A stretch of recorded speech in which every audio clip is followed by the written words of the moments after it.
Hello guys, welcome back to my channel. आपका स्वागत है हमारे एक और नए वीडियो के अंदर। इस वीडियो के अंदर हम लोग बात करने वाले हैं कि Node.js के अंदर क्लस्टरिंग क्या होता है। और ये जो टॉपिक्स है वो बहुत ही इंपॉर्टेंट टॉपिक है और जब भी आप इंटरव्यू देने जाते हो तो ये टॉपिक आपको पूछा ही जाता है। इवन जो एक्सपीरियंस होते हैं उनको भी ये टॉपिक के बारे में पूछा ही जाता है कि Node.js के अंदर क्लस्टरिंग क्या होता है। इस वीडियो के अंदर हम लोग बात करने वाले हैं उसके आर्किटेक्चर के बारे में और समझेंगे कि क्लस्टरिंग एक्चुअल में होता क्या है। जो प्रैक्टिकल एग्जाम्पल है वो इस वीडियो के अंदर हम लोग देखने वाले नहीं है। प्रैक्टिकल एग्जाम्पल के लिए मैं एक सेपरेट इसके ऊपर एक नया वीडियो लेके आऊंगा, लेकिन जस्ट इस वीडियो के अंदर सबसे पहले बेसिक अंडरस्टैंडिंग लेंगे कि क्लस्टरिंग Node.js के अंदर होता क्या है, उसका कॉन्सेप्ट क्या है। तो चलिए शुरू करते हैं वीडियो। तो यहाँ पे आप देख रहे हो कि यहाँ पे देखो स्क्रीन पे देख रहे हो कि देखो यार मैंने पूरा पीपीटी यहाँ पे तैयार करके रखा है। तो सबसे पहले समझते हैं कि Node.js क्लस्टरिंग क्या होता है और कैसे 10,000 प्लस कॉन्करेंट यूजर को हैंडल किया जाता है। उसके लिए सबसे पहले हम लोग समझते हैं कि Node.js का आर्किटेक्चर। तो Node.js क्या है? So Node.js बेसिकली एक पावरफुल रन टाइम एनवायरनमेंट है। Chrome V8 इंजन का यूज करता है और it's allowed to developer to run JavaScript code outside the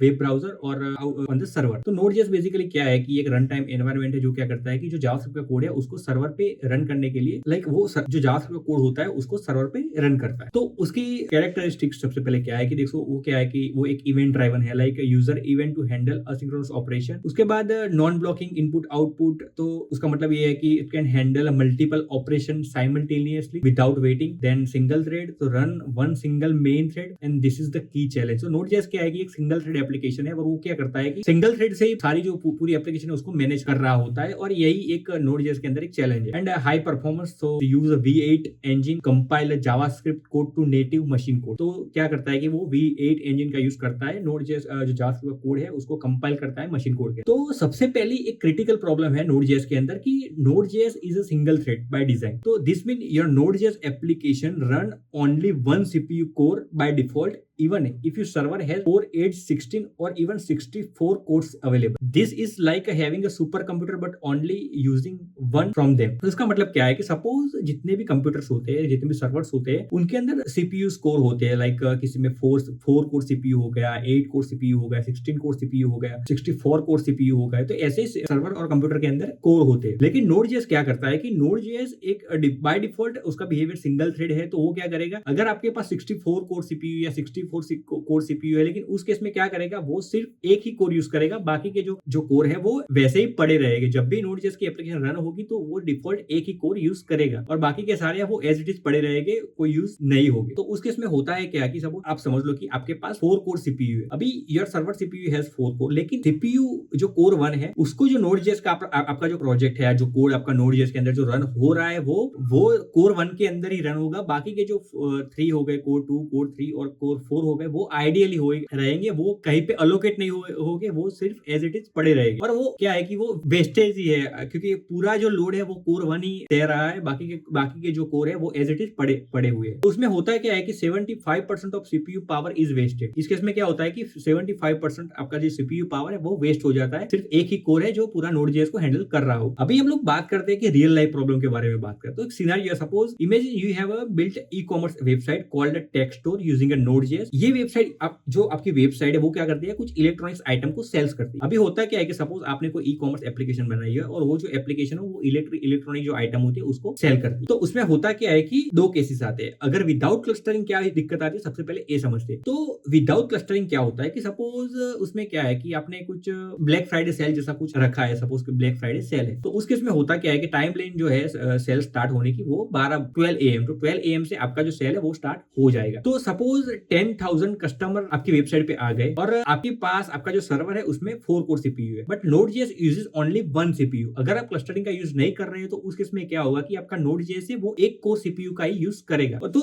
जितने भी 10,000 जो यूजर्स है वो उनकी एक क्यू है और वो सारे सिंगल कोर पे रन हो रहे हैं। अभी होता क्या है कि सपोज इतने सारे यूजर्स एक साथ आते हैं, तो सपोज मान लो कि 12:05 को प्रॉब्लम आती है कि सपोज रिस्पॉन्स टाइम है वो बढ़ जाता है, जो शॉपिंग कार्ट है वो फ्रीज हो जाता है, पेमेंट गेटवे टाइम आउट दिखा रहा होता है, कस्टमर गेटिंग एंग्री। और 12:10 होता है, पूरा जो आपका जो सर्वर है वो पूरा कंप्लीट फेल हो जाता है, server becomes unresponsive, website catches and सारा जो पूरा सर्वर होता है वो सारा क्रैश हो जाता है। अभी ये क्यों होता है? क्योंकि होता क्या है कि नोड आपके सर्वर में एक ही कोर सीपीयू है जो यूज हो रहा है और यूजर मल्टीपल है, 10,000 प्लस यूजर आ गए हैं और आपका एक कोर सीपीयू है वो उसको प्रोसेस नहीं कर पा रहा है। और क्या होता है, इसी वजह से टाइम आउट की एरर हो जाती है, आपका जो शॉपिंग कार्ट है वो फ्रीज हो जाता है, रिस्पॉन्स टाइम बढ़ जाता जाता है, टाइम आउट की एरर आ जाती है, तो करने के लिए हम लोग क्या करेंगे, क्लस्टरिंग का यूज करेंगे। अभी क्लस्टरिंग क्या करता है और क्लस्टरिंग का फायदा क्या है? तो क्लस्टरिंग क्या करेगा कि सपोज जब भी सेल स्टार्ट होगा 10,000 कस्टमर की जो क्यू लगेगी, तो उस केस में क्या करेगा, जितने भी प्रोसेस हो गया, जो भी जितने भी यूजर्स है उसको उनको डिवाइड करके रखेगा, क्योंकि वो क्या करेगा, जितने भी कोर है वो सारे कोर को, जो जितने भी प्रोसेस है वो सारे कोर के अंदर डिवाइड हो जाएगी। तो एक कोर पे लोड नहीं पड़ेगा, जो पूरा लोड है वो डिवाइड हो जाएगा डिफरेंट डिफरेंट कोर के अंदर। सपोज आपके पास 4 कोर है और आपके पास मान लो 100 यूजर है, तो 25 यूजर आपका डिवाइड हो जाएगा। और ईच वर्कर, सपोज यहाँ पे 10,000 यूजर है, तो क्या करेगा कि जो एक ईच वर्कर हैंडल 2500 कस्टमर्स और यूजर्स, तो एक कोर आपका 2500 यूजर्स को हैंडल करेगा। तो उस केस में क्या होगा कि आपका जो टाइम आउट है, रिस्पॉन्स टाइम है, वो आपका घट जाएगा। जो टाइम आउट की एरर है वो आपकी फ्रीज हो जाएगी। आपका सर्वर भी वहां पे फ्रीज नहीं होगा, क्योंकि क्या होगा कि आपका जितना भी लोड है वो पूरा लोड डिवाइड हो जाएगा। अगर आप क्लस्टरिंग का यूज नहीं करते, तो जितना भी लोड है वो सारा लोड एक ही कोर के ऊपर आएगा, एक ही वर्कर के ऊपर आएगा, और वो आपके सर्वर को भी अफेक्ट कर सकता है। आपका सर्वर क्रैश भी हो सकता है। और होगा क्या कि रिस्पॉन्स टाइम आपका 1 सेकंड से कम में हो जाएगा, और all feature working perfectly, payment processing smoothly, और जो जितने भी कस्टमर है वो भी हैप्पी होके जाएंगे। अभी विदाउट क्लस्टरिंग क्या होता है कि सपोज आप क्लस्टरिंग यूज नहीं करते और आपके पास अपनी कोई ई कॉमर्स एप्लीकेशन आपने बनाई हुई है, तो उसमें क्या होगा कि उसमें एट द एंड तो लॉस, जो बिजनेस की रिक्वायरमेंट है उसमें तो बिजनेस को लॉस जाने ही वाला है। लेकिन अगर आप क्लस्टरिंग का यूज करते हो तो ऐसे कोई टेक्निकल इश्यू नहीं आता, और टेक्निकल इश्यू की वजह से कोई बिजनेस लॉस या कुछ अफेक्ट नहीं होता। अभी हम बात करते हैं कि क्लस्टरिंग होता क्या है। तो clustering is the Node.js is a technique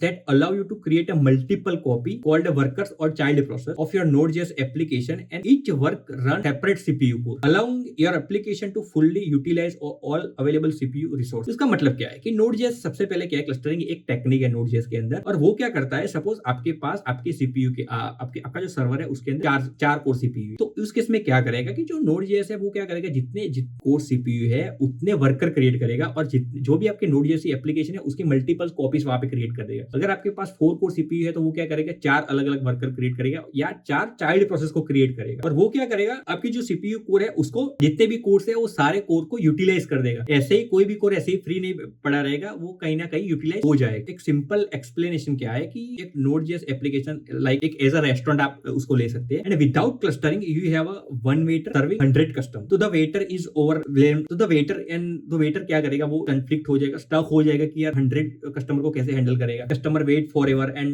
many customer चले जाएगा रेस्टोरेंट से, गुस्सा हो गया। लेकिन अगर क्लस्टरिंग आप यूज कर रहे हो तो उस केस में क्या होगा कि सपोज आपने 4 वेटर हायर किए, तो जितने भी कस्टमर है वो डिवाइड हो जाएंगे। तो एक वेटर के पास 25 कस्टमर चले जाएंगे, तो वो इजी रहेगा वेटर के लिए भी और कस्टमर के लिए भी। तो यही एक बेसिक एग्जांपल है, उसका एक रियल लाइफ एग्जांपल हम उसको बोल सकते हैं। अभी विदाउट क्लस्टरिंग होता क्या है कि सिंगल Node.js प्रोसेस, Node.js का एक सिंगल प्रोसेस होता है, वो रन होता है and handling the all the request, तो ओवरवर्क एंड स्लो हो जाता है। जो आपका सर्वर जो रिस्पॉन्स टाइम है वो घट जाएगा, टाइम आउट, आपका सर्वर क्रैश हो सकता है। लेकिन अब जब भी क्लस्टरिंग का यूज करते हो तो सबके सपोज आपके पास 4 कोर CPU है, तो 4 Node.js प्रोसेस और 4 वर्कर्स क्रिएट हो गए, और each worker handling 25% of request efficient and fastly. तो सपोज आपके पास 100 कस्टमर है, तो क्या करेगा, एक कोर CPU मतलब एक वर्कर 25 कस्टमर को हैंडल करेगा, और इतने ही 4 कस्टमर है तो 4 कस्टमर एक हर जो वर्कर है वो 25 कस्टमर को हैंडल करेगा। तो उसका रिजल्ट क्या आएगा कि रिस्पॉन्स टाइम हमारा फास्ट आएगा, हाई अवेलेबिलिटी, जो सर्वर क्रैश का इश्यू है वो भी हमारा यहाँ पे फिक्स हो जाएगा, टाइम आउट का यहाँ पे कोई इश्यू नहीं आएगा। अभी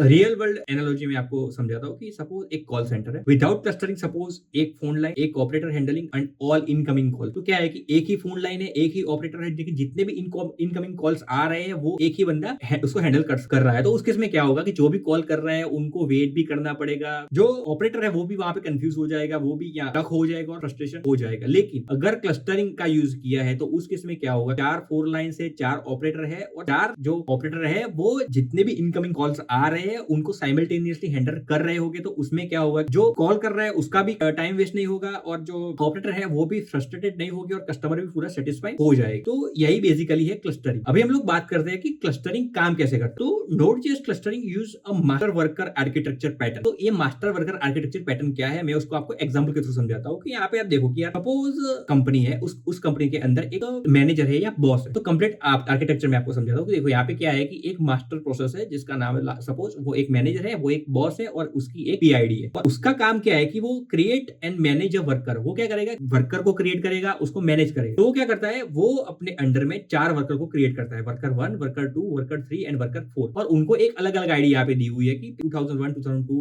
2003, 2004। अभी होगा क्या कि जितने भी इनकमिंग रिक्वेस्ट आएगी वो सारी रिक्वेस्ट जाएगी वर्कर के पास, और वो जो सारी रिक्वेस्ट है वो डिवाइड हो जाएगी वर्कर के अंदर। सपोज 10,000 रिक्वेस्ट आती है तो क्या होगा कि 2500 2500 2500 एंड 2500 ईच वर्कर को 2500 रिक्वेस्ट असाइन होगी और वो वर्कर वो रिक्वेस्ट को मैनेज करे। तो यही बेसिकली एक सिंपल आर्किटेक्चर है इसका। देखो आप यहाँ पे पूरी यहाँ पे ग्राफिकल व्यू में आप यहाँ पे देख रहे होगे कि ये हमारा मास्टर प्रोसेस है, मैनेजर है, यहाँ पे मल्टीपल कोर वर्कर है और कोर वर्कर है।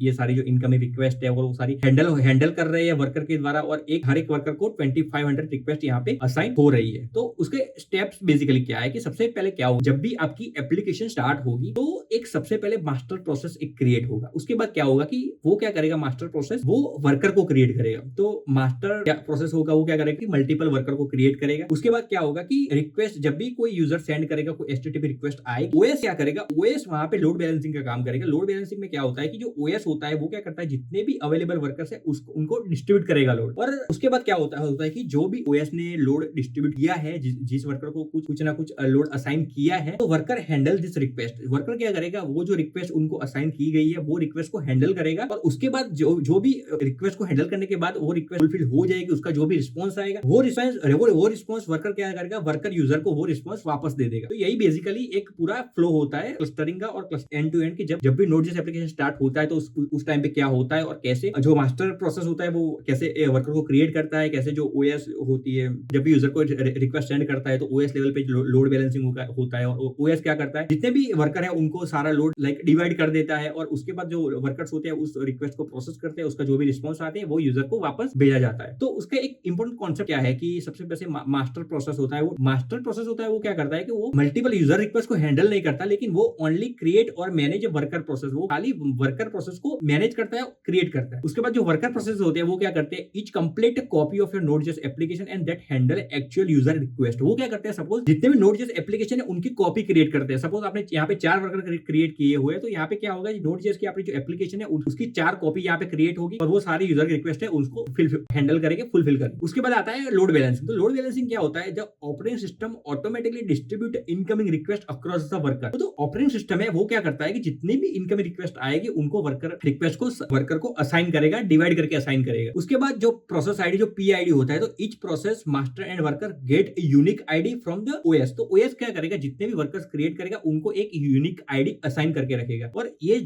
सारे जो वर्कर्स होते हैं, all workers on the same port, वो जो सारे वर्कर्स है वो सेम पोर्ट पे रन करेंगे, but the OS handle the distribution. जो सारे वर्कर्स है वो सेम पोर्ट पे रन करेंगे, लेकिन जो डिस्ट्रीब्यूशन का काम है वो पूरा ओएस हैंडल कर रहा होता है। तो यही बेसिकली एक पूरा आर्किटेक्चर है क्लस्टरिंग, और ऐसे ही नोड.जेएस के अंदर क्लस्टरिंग काम कर रहा होता है। तो आई होप कि आपको अच्छे से समझ में आ गया कि नोड.जेएस के अंदर क्लस्टरिंग क्या होता है, कैसे काम करता है, और एंड टू एंड हमने पूरा देखा कि कैसे प्रोसेस स्टार्ट होती है और कैसे एग्जीक्यूशन स्टार्ट होता है और कैसे रिस्पॉन्स फुलफिल होता है, यूजर की रिक्वेस्ट फुलफिल होती है और यूजर को रिस्पॉन्स भेजा जाता है। तो इस वीडियो के अंदर हमने जस्ट फोकस किया है आर्किटेक्चर पे और बेसिक आइडिया और अंडरस्टैंडिंग पे क्लस्टरिंग क्या होता है। नेक्स्ट वीडियो में हम लोग प्रैक्टिकली समझेंगे कि क्लस्टरिंग को कैसे लिखा जाता है, कैसे कोड लेवल पे उसको हैंडल किया जाता है और किस तरह से कॉन्फ़िगरेशन की जाती है, उन सबके बारे में बात करेंगे डिटेल्स में नेक्स्ट वीडियो के अंदर। तो thank you very much guys for watching this video, और अगर आपको ये वीडियो अच्छा लगा तो इस वीडियो को लाइक करना, शेयर करना और चैनल को सब्सक्राइब करना ना भूलना। मिलते हैं जैसे एक और नई वीडियो के साथ। तो thank you very much guys.